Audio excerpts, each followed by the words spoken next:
Talakay po sa pagdinig ng Kamara kung dapat bang tuluyang ipagbawal ang online gambling o kung dapat higpitan na lang ang regulasyon. At isa po sa mga iminungkahi ang paglalagay ng graphic warning laban sa pagkalulong sa sugal. Saksi si Tina Panganiban Perez.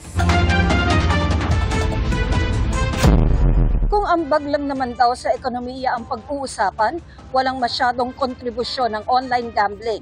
Ayon sa Department of Economy, Planning and Development o DepDev, niwala pa raw itong 1% ng gross domestic product ng Pilipinas. Kaya sa hearing kanina ng House Committee on Games and Amusements, inilahad ng DepDev na suportado nila ang complete ban sa online gambling. DepDev supports either a complete ban or prohibition of online gambling, or if not, a strict regulation of the industry. This is considering its minimal contribution to the economy. Our estimate, we considered the contribution minimal at around 0.37% of GDP. Tinalakay ng komite ang mga panukala para ipagbawal ang online gambling sa gitna ng mga ulat na marami ang naa-addict dito, nababaon sa utang at may ilang nauuwi sa krimen. May panukala ring ipagbawal ang paggamit ng mga mobile digital wallet at iba pang electronic payment system sa pagtaya sa sugal. Bilang paunang hakbang noong Agosto, iniutos ng Bangko Sentral ng Pilipinas sa mga e-wallet at financial institution na alisin sa kanilang mga app ang access sa mga gambling site. Ulat ng PAGCOR, mula noon, pababa na ang kanilang kita at posibleng hindi maabot ang projection na 60 billion pesos na kita sa pagtatapos ng taon. One of the main factors po na tinitingnan namin is yung delinking po of the platforms sa ating mga payment e-wallets po. And then, nakita din po namin na meron din pong slight decline din po sa new players po. Kalahati ng kita ng PAGCOR ay napupunta sa pamahalaan. Bahagi ng kita ng PAGCOR ay napupunta sa mga programa para sa mga mahihirap. Ang ibang ahensya ng gobyerno, mas isinusulong ang pagpapatupad na lamang ng mahigpit na regulasyon sa halip na total ban. Ito ay para raw mabalanse ang anilay benepisyo sa online gambling sa posibleng masamang epekto nito. The CICC is well aware of the complex social impact of online gambling and its contribution in national building of PAGCOR and its industry it regulates.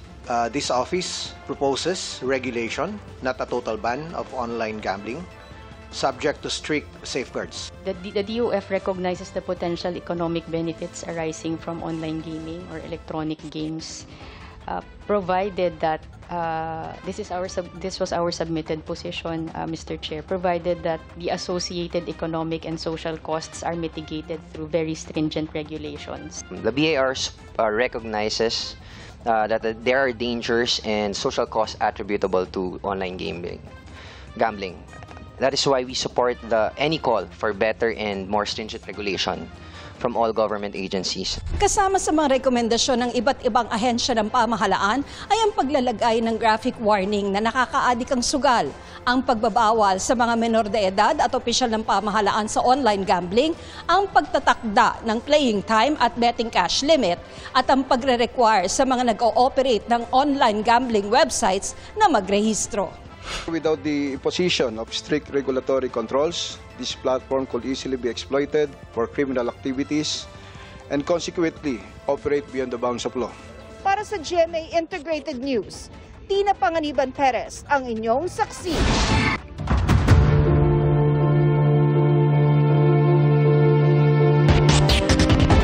Pinalalakas ng DTI ang proseso ng pag-aproba sa mga kumukuha ng lisensya para maging kontraktor. Ayon po yan kay Trade Secretary Cristina Roque na humarap sa Independent Commission for Infrastructure kanina. Sisinmulan naman ng ICI sa susunod na linggo ang live streaming ng kanilang mga pagdinig. Saksi si Joseph Moro. Sa loob ng mahigit isang buwan ng pag-iimbestiga ng Independent Commission for Infrastructure, ilang beses nang nanawagan ng iba't ibang grupo at individual. Isa publiko o live stream daw dapat ang mga pagdinig para mas maging transparent ang investigasyon. Sinabi noon ng ICI closed door ang mga pagdinig nila para hindi mauwi sa trial by publicity at para hindi magamit sa political agenda. Pero sa pagdinig sa Senado kanina, sabi ni ICI Chairman, retired Supreme Court Justice Andres Reyes Jr., we will now go on live stream next week. Once we get to be able to have the technical capability with us already. So again, I repeat, we will be doing live stream next week. The live streaming of the proceedings will definitely address this concern of the public. may mga natuwa sa anunsyo ng ICI. Pero sabi ng Makabayan Block noon pa dapat ginawa ang pagla-live stream. Tanong naman ng Akbayan, paano na ang mga naunang hearing? Nasa Senado si Reyes para sa pagdinig ng komite ukol sa panukalang magtatag ng Independent People's Commission para imbestigahan ang anomalya sa infrastructure projects at iba pang sektor ng gobyerno. Nais si Senate President Tito Soto na magkaroon ito ng kapangyarihang maghain ng kaso, mag-freeze ng asset at magrekomenda ng whole departure order. Pero kung malikha ang IPC, anong mangyayari sa ICI? Ayon kay Soto, pagkakaroon ng parang sunset provision yun, baka ituloy na yun. Baka ituloy doon. Suwestyon naman ni retired Chief Justice Renato Puno bigyan ng proteksyon ng mga miyembro nito laban sa harassment at pang-iimpluwensya para tunay ito maging independent. It is respectfully suggested that the bill should not only give the Commission the power to investigate, but also the power to file the appropriate charges and the power to prosecute them. Not just to investigate, not just to be glorified researchers.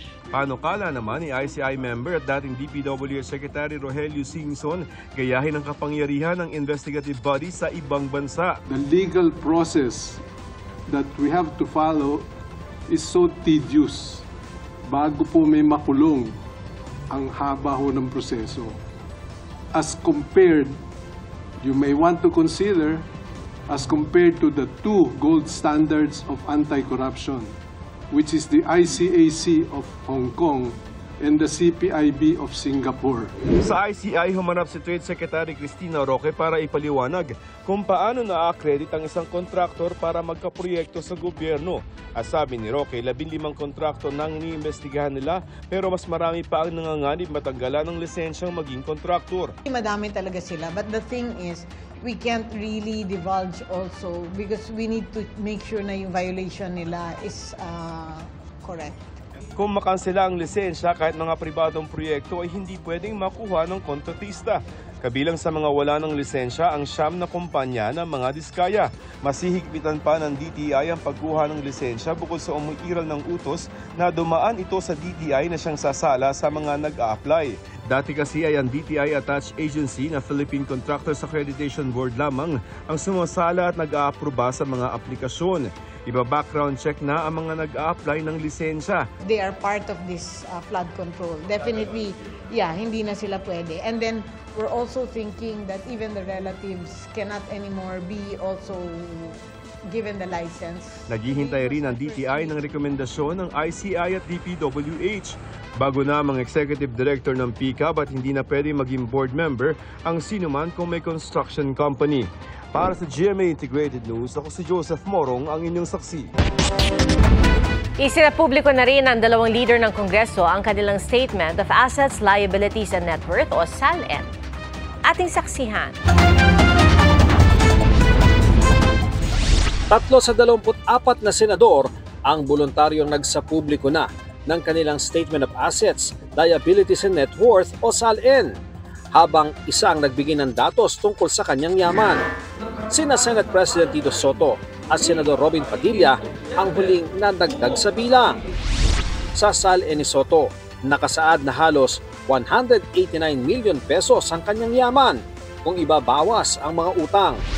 Mahigit 244 million pesos naman ang kay Padilla. Inilabas na rin ni House Speaker Faustino Boji D. III ang kanyang SALN. Nakasaad dito na mahigit 74 million pesos ang kanyang yaman kung ibabawas ang mga utang. Binuo na ni Speaker D ang SALN Review and Compliance Committee ng Kamara na susuri sa mga panuntunan ng pagsasapubliko ng SALN ng mga kongresista. Para sa GMA Integrated News, ako si Ian Cruz, ang inyong saksi. 14 na kandidato noong eleksyon 2025 ang nakatanggap ng donasyon mula sa mga kontratista. Base po yan sa mga Statement of Contributions and Expenditures o SOSE. 4 sa mga nakatanggap ng donasyon, mga nanalong senador. Saksi si Mark Salazar. Magdadalawang buwan ang hinihintay ng COMELEC ang sagot ng Department of Public Works and Highways o DPWH kung nangontrata ba sa gobyerno ang 54 na kontratistang nag-donate umano sa mga kandidato noong eleksyon 2022. Kung oo, violation ito ng Omnibus Election Code at papangalanan sila agad ng COMELEC at kakasuhan. Siyempre, kaakibat nito yung aming pag-i-issue ng show cause orders para sa kanila, kasama na rin yung mga kandidato na maaaring nakinabang. Pero ngayon pa lang, may 26 na kontratista na silang nakitang nag-donate sa mga kandidato. Kabilang sa 4 na nanalong senador, 2 natalong senador, 6 na komandidato sa pagka-district congressman at 2 komandidatong party list. Batayan sa mga Statement of Contribution and Expenditures o yung SOSE o yung tala ng mga kontribusyon na tanggap at ginastos ng mga komandidato nitong eleksyon 2025. Hindi pa pinapangalanan ng mga nakatanggap ng donasyon mula sa mga kontratista. Sapagkat hindi pa naman tapos yung ating pangangalap ng mga iba pang impormasyon doon sa SOSE. Pero number 2, ilalahad naman po namin ang lahat ng yan basta magkaroon ng confirmation lang ang ating pong DPWH. Inaasahang matatapos ang pagsuyod sa lahat ng SOSE sa Biyernes. Hinihingan pa namin ng bagong pahayag ang DPWH. Pero ayon kay Public Works Secretary Vince Dizon, noong isang linggo, chinecheck na nila ang record ng mga contractors na ibinigay ng COMELEC. Agad-aniyan nilang babalikan ng COMELEC kung tapos na sila. Kabilang din sa mga iimbestigahan ng COMELEC ang donasyon ng mga minahan sa mga kandidato na bawal din sa batas. After po kasi ng national and local elections ng 2025, yung contractors ay pupuntahan namin ang mga mining companies naman. Kasama na rin po yung mga may franchise o prangkisa mula sa gobyerno. Yan po kasi ay mga prohibited din o pinagbabawal magbigay ng donasyon sa mga kandidato. Bago matapos ang linggong ito, ay inaasahan ding maglalabas ng resolusyon ng COMELEC sa issue ng umano'y campaign contribution ng government contractor kay Senador Chis Escudero noong 2022. Hindi anya makikialam si COMELEC Chairman George Garcia sa issue. Ako'y nagsilbi bilang abogado ng naturang buting senador and therefore minamarapat ko na kahit yung magtanong man lang.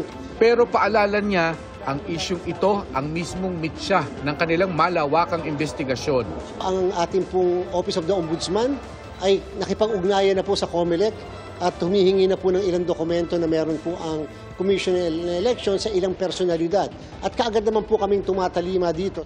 Para sa GMA Integrated News, ako si Mark Salazar, ang inyong saksi.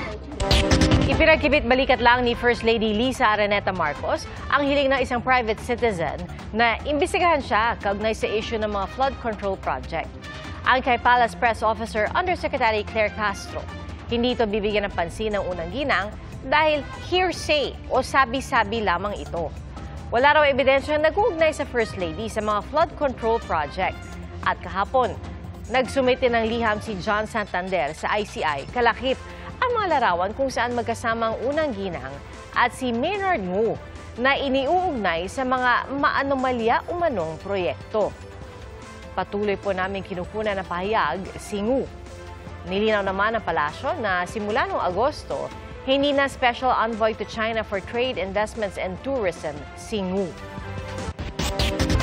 Tinalakay sa isang national conference kung paano tutulungan ang mga individual na may attention deficit hyperactivity disorder o ADHD sa pamamagitan ng therapy at suporta mula sa kanilang mga mahal sa buhay.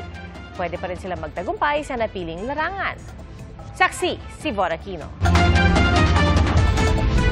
Hyperactivity o malikot, physically o mentally, impulsivity o mapusok, at inattentive o hindi pakikinig, sintomas ng Attention Deficit Hyperactivity Disorder o ADHD. So pag yun po present sa isang bata, both at home and in school for more than 6 months, and it affects home and school environment, then it becomes a disorder that needs to be helped. Hindi lang bata ang may ganitong disorder. Kapwa may ADHD ang abogado na si Ramon Jose Santiago at entrepreneur na si Robert Han. Dumalo sila sa 2-day national conference ng ADHD Society of the Philippines sa Pasig City na nagpapalaganap ng awareness tungkol sa ADHD.